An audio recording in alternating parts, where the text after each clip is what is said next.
नमस्कार, मैं हूं रिजवान अहमद सिद्दीकी। आप देखना शुरू कर चुके हैं सबकी खबर। व्यक्तिगत कारणों से मध्य प्रदेश के दिग्गज मंत्री कैलाश विजयवर्गीय 20 जनवरी से अवकाश पर हैं। इसके लिए उन्होंने एक बाकायदा पत्र जारी किया है, प्रेस नोट भी जारी हुआ है।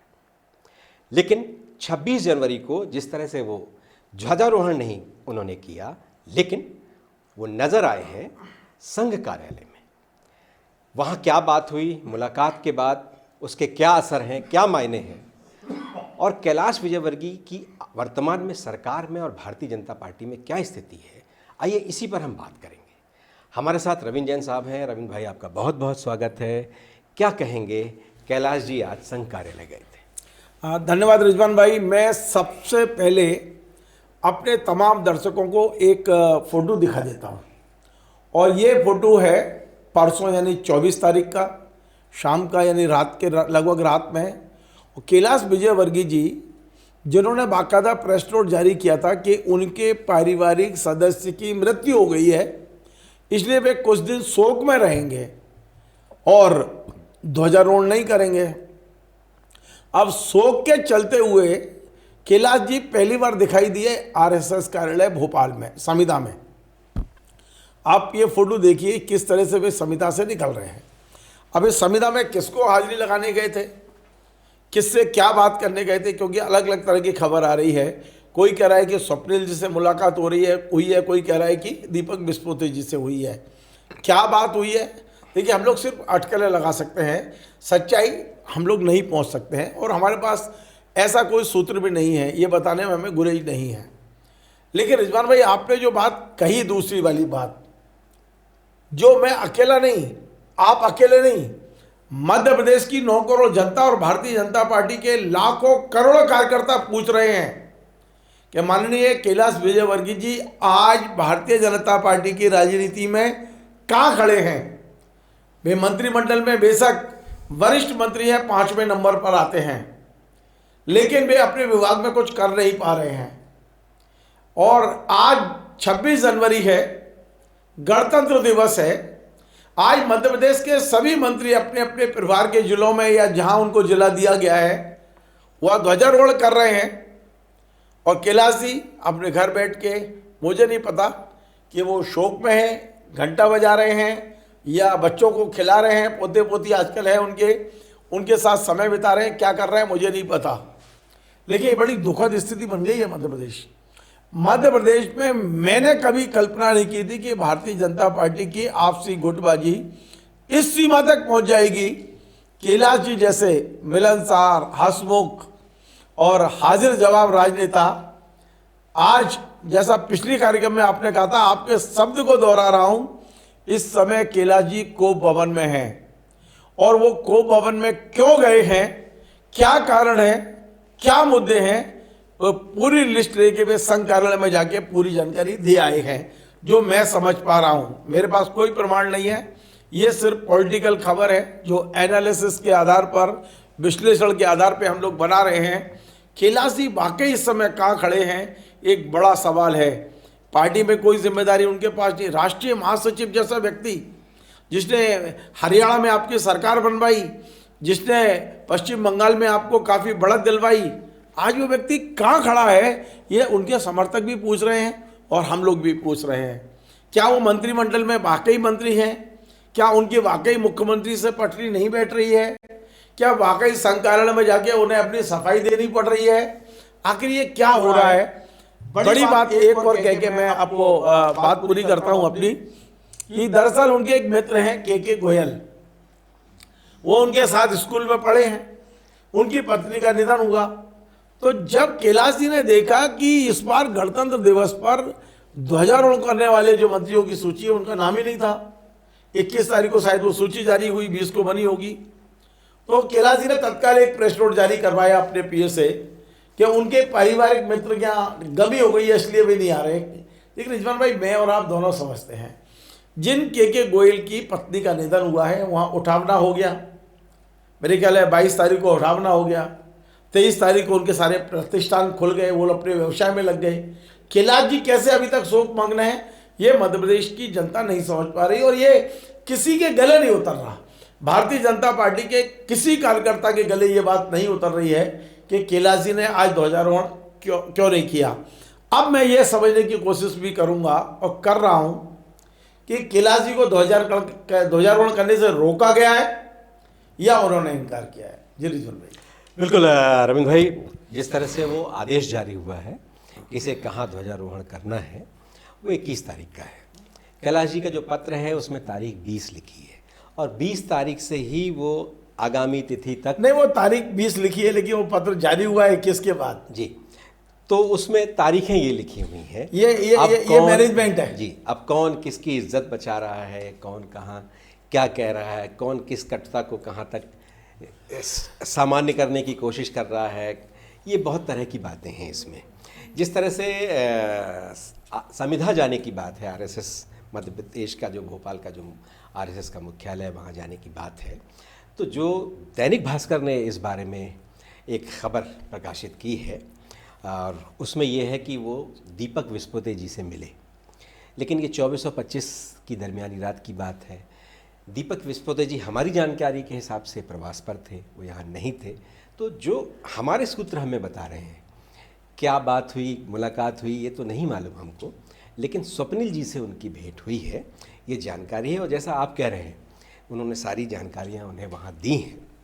और जानकारियों के बाद इसके अलावा भी आप क्या देख रहे हैं रविंद्र भाई, कैलाश जी क्या केंद्रीय राजनीति में फिर जाने की तैयारी में हैं, जा रहे हैं? मध्य प्रदेश की सियासत से जिस तरह से शिवराज जी ने एक बार उन्हें मध्य प्रदेश की सियासत में उनके लिए वो माहौल नहीं रहने दिया गया था, क्या वैसा ही फिर माहौल बन रहा है? लेकिन इस बार माहौल उस व्यक्ति के द्वारा बन रहा है जिन्हें कैलाश जी अपना बहुत कुछ कहते रहे हैं। और मैं आखिरी बात यही कह रहा हूँ कि बहुत कुछ कहते रहे हैं, लेकिन अभी उनके और उनके बीच की कटुता बहुत चर्चा में। देखिए रिजवान भाई, एक बात मैं क्लियर कर दूं, कैलाश जी की लोकप्रियता, कैलाश जी की क्षमताएं और कैलाश जी की कार्यकर्ताओं के साथ जो घनिष्ठता है वो उनकी सबसे बड़ी दुश्मन बन गई है। क्योंकि कैलाश जी चाहे शिवराज जी हों, मोहन यादव जी हों या कोई भी हों, कैलाश जी हर व्यक्ति के लिए एक तरह से चुनौती जैसे नजर आते हैं। शिवराज जी को लगा यदि कैलाश जी यहाँ एक्टिव रहेंगे तो मैं सरकार नहीं चला पाऊंगा, तो उन्होंने उन्हें किनारा किया। और ये मोहन यादव जी तो मुझे लगता है कि कैलाश जी के एक तरह से शिष्य जैसे थे, पट्टा कहते थे कैलाश जी, लेकिन पट्टा भी अब गुरु हो गए हैं। तो आप समझ लो, पहली बात तो यह है कि कैलाश जी कोई छोटा मोटा नेता और बनाम नहीं है, बेहद लोकप्रिय व्यक्ति हैं और आम आदमी को पहचान, जैसे दिग्विजय सिंह जी है ना कांग्रेस में, बीजेपी में आप कह सकते हो कि कैलाश विजयवर्गीय है, जो एक एक व्यक्ति को पहचानते हैं, हर व्यक्ति की नब्ज पे हाथ रख के चलते हैं, चेहरा देख के समझ जाते हैं कि वो क्या सोच रहा है, पार्टी के अंदर पकड़ है। और यही उनकी जो खूबी है वो उनकी कमजोरी भी है। अब मैं आपको दूसरी बात बोलूंगा, मैं बोलूंगा कि भारतीय जनता पार्टी में हम पिछले 40 साल से बहुत गौर से देख रहे हैं, छोटी मोटे जो मतभेद होते हैं उन्हें भारतीय जनता पार्टी के स्थानीय स्तर पर संगठन कार्यालय में बुलाया जाता है, संगठन मंत्री उनको बता देते हैं कि भाई पार्टी क्या चाहती है, बात वो खत्म हो जाती है। प्रदेश अध्यक्ष बुलाते हैं, वो समझा देते हैं। लेकिन कैलाश जी का कद इतना बड़ा है कि अभी तक मोहन यादव जी और कैलाश जी को बिठाने की हिम्मत अभी तक किसी की नहीं हुई। दो व्यक्ति थे जो ये काम कर सकते थे, एक अजय जामवाल जी, एक शिव प्रकाश जी, लेकिन उन्होंने भी अभी तक कोई रुचि नहीं ली है। या तो उन्होंने हथियार डाल दिए हैं, उन्हें सोचा होगा कि इस पछड़े में अपने को पढ़ना नहीं है। अब मुझे लगता है कि संघ के पाले में ये गेंद पहुंच गई है। जैसा कि आपने खुद देखा कि कैलाश जी अंततः जो कहते हैं ना अपन लोग बॉलीवुड की भाषा में, कैलाश जी स्पॉट हुए संविदा कार्यालय में, मतलब वहाँ दिखाई दिए। तो मुझे लगता है मामला काफ़ी गंभीर हो गया है, ये मामला बेहद नाजुक मोड़ पर पहुंच गया है। लेकिन मैं एक बात कह सकता हूँ, हमने पिछली बार कार्यक्रम बनाया था, कैलाश जी को अब बहुत सम्मानजनक तरीके से एग्जिट ले लेना चाहिए। मुझे नहीं लगता कि कैलाश जी अब केंद्र की राजनीति में भी जाएंगे या उन्हें ले जाया जाएगा। अब मध्य प्रदेश में ही उन्हें घर बिठाने की तैयारी की गई है, ऐसा मेरे पास है। और यदि जाते हैं तो अच्छी बात है, बीजेपी के लिए फायदेमंद है। मैं कैलाश जी का विरोधी कतई नहीं हूँ, ना मैं ये चाहता हूँ कि कैलाश जी घर बैठ जाए। कैलाश जी में अपार क्षमताएं हैं, लेकिन पता नहीं क्यों उनसे कुछ ऐसी भूलें गलतियां आने जाने अनजाने में हो गई हैं, ओवर कॉन्फिडेंस में हो गई हैं। जैसे वो घंटा वाला बयान या उनके बेटे का बल्ला कांड, ऐसी चीज़ें लगातार उनको कमज़ोर कर रही हैं। और कैलाश जी समझ नहीं पा रहे कि उनकी खुद के ये कहता ना कि पैर कुल्हाड़ी पे नहीं मार रहा, पैर उठा के कुल्हाड़ी पे मार दे रहा, मतलब बहुत सारी चीज़ें इस तरह का। तो ये जो सब चीज़ें हैं, हम मुझे लग रहा है कि या तो कैलाश जी सम्मानजनक एग्जिट ले लें, वरना अब जो जिस मोड़ पे ये मामला आ गया है, बड़ा रोचक हो गया ये मामला। अब मुझे लगता है कि जो आर पार वाला हम कहते हैं ना शब्द, मोहन यादव और कैलाश के बीच में हमें लग रहा है कि ये आर पार वाला मामला है। देखते हैं क्या होता है। देखिए रविंद्र भाई, जिस तरह से अभी आप जिक्र कर रहे थे, याद होगा आपको कैलाश जी ने दिल्ली में कुछ कहा, फिर जो केंद्र से जो नेता आए थे वो, और जो संगठन के प्रभारी और अन्य लोग जो हैं, उनकी मुख्यमंत्री के साथ एक मीटिंग हुई थी प्रदेश अध्यक्ष सहित। उसमें कैलाश जी भी थे, प्रहलाद जी भी थे, राकेश सिंह भी थे, दोनों डिप्टी सीएम थे, और सरकार में एक समन्वय बने इस बात की एक कोशिश थी, एक चर्चा थी। और उससे पहले विधानसभा अध्यक्ष, उसको छोटी टोली का नाम दिया था जी, छोटी टोली की बैठक हुई थी। हाँ, और कहा कि बाद में हमने जब कुछ संबंधित नेताओं से पूछा था तो उन्होंने ये कहा था कि देर हो गई और पहले हो जानी चाहिए थी ये। तो एक कोशिश तो ये हुई थी। उससे पहले विधानसभा अध्यक्ष और मुख्यमंत्री की भी उसके एक दिन पहले बैठक हुई थी। ये मुझे लगता है ये 20 तारीख को ये मीटिंग हुई थी, और 19 तारीख को सितंबर की बात है, ये मीटिंग हुई थी। तो क्या लगता है कि वो मीटिंग में जो चीज़, जो एजेंडा था तय हुआ, वो अब आगे नहीं बढ़ पा रहा है, या फिर कुछ बर्फ़ पिघल गई प्रहलाद पटेल और मुख्य सीएम के बीच में, और बाकी चीज़ें जो है अभी जस की तस बनी हुई हैं? दरअसल रिजवान भाई, मैं आपको बता दूं कि ये जो मुख्यमंत्री के साथ में तालमेल की जो कमी आई है, वो अकेले कैलाश जी के साथ नहीं आई थी। और भी बहुत सारे मंत्री हैं, आप जानते हैं, प्रहलाद जी हैं, राकेश जी हैं, राजेंद्र शुक्ला जी हैं, ऐसे कई मंत्री थे जिनके साथ कम्युनिकेशन की कमी आई थी। और कैलाश जी को ये लग रहा था कि यदि मेरे साथ कुछ होगा तो ये सब खड़े हो जाएंगे, लेकिन मुझे लगता है कि अभी तक कोई खड़ा उनके साथ दिखाई नहीं दे रहा है। हो सकता है अंदर ही अंदर कुछ पकड़ा हो, लेकिन मध्य प्रदेश में स्थितियां सामान्य नहीं हैं, असामान्य हो चुकी हैं, और ये जनता भी समझ रही है। हमने अभी 2 दिन पहले प्रोग्राम बनाया था कि मध्य प्रदेश में कुछ बड़ा होने वाला है।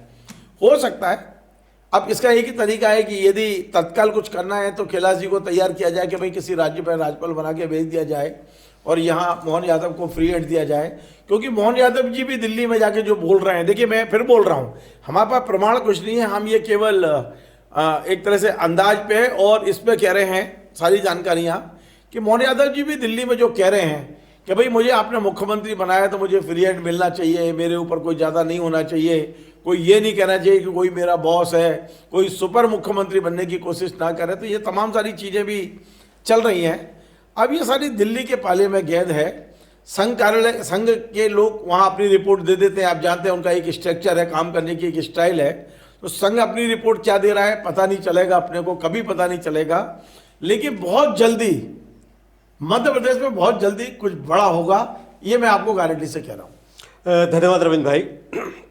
तो हम बात कर रहे हैं कैलाश विजयवर्गीय जी की भविष्य की।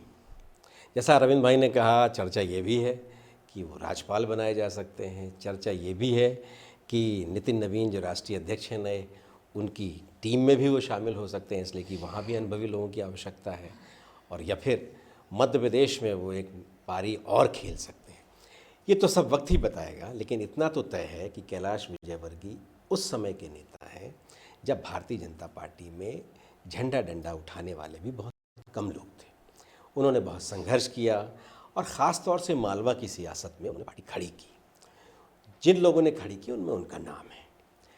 रिश्ता निभाना उन्हें आता है, अपने साथियों को कैसे आगे बढ़ाना है, उनका सम्मान कैसे आगे बढ़ाना है, या मित्रवत किस तरह से वो लोगों को सहयोग करते हैं, उनका सम्मान रखते हैं। फोकट और घंटा विवाद एक अपवाद है, इस तरह की कुछ चीज़ें भी करते हैं वो, लेकिन ज़्यादातर उनका लोगों से संवाद संपर्क बहुत रहता है, और वो बहुत उपयोगी नेता के तौर पर हैं, मदद करते हैं, सहयोग करते हैं, और जो सरकार स्तर पर जो बहुत ढेर सारे काम अटके रहते हैं उस पर भी लोगों की मदद करते हैं। व्यवहार कुशल हैं, लेकिन अचानक जिस तरह की परिस्थितियों का वो सामना कर रहे हैं, या उनको लेकर जिस तरह की चर्चा है, वो बहुत ही अप्रत्याशित है, और अब लगता है कि सब कुछ आर पार का है। उनके समर्थक आज भी कह रहे हैं कि टाइगर अभी जिंदा है, लेकिन टाइगर कितना बूढ़ा हो गया, आप शिकार करेगा कि नहीं करेगा, आगे उसका क्या होने वाला है, आगे वो अपने बारे में क्या सोच रहा है, ऐसे बहुत ढेर सारे सवाल हैं। अगर आपको हमारा ये कार्यक्रम पसंद आए तो इसे लाइक कीजिए, कमेंट कीजिए, शेयर कीजिए और हमारे चैनल को सब्सक्राइब अवश्य कीजिए। धन्यवाद। Join the next be the best, Bundelkhand का सबसे विशाल और आधुनिक विश्वविद्यालय ज्ञानवीर यूनिवर्सिटी। ये सिर्फ एक यूनिवर्सिटी नहीं, ये है आपके सपनों का लॉन्च पैड। यहाँ मिले आपको smart classrooms, modern campus, updated labs और एक्सपीरियंस्ड फैकल्टी। हर स्टूडेंट को मिलता है कॉन्फिडेंस, ग्रोथ और एक ब्राइट करियर का प्रॉमिस। नए सेशन के लिए एडमिशन ओपन है, तो इंतजार कैसा? आज ही कांटेक्ट कीजिए।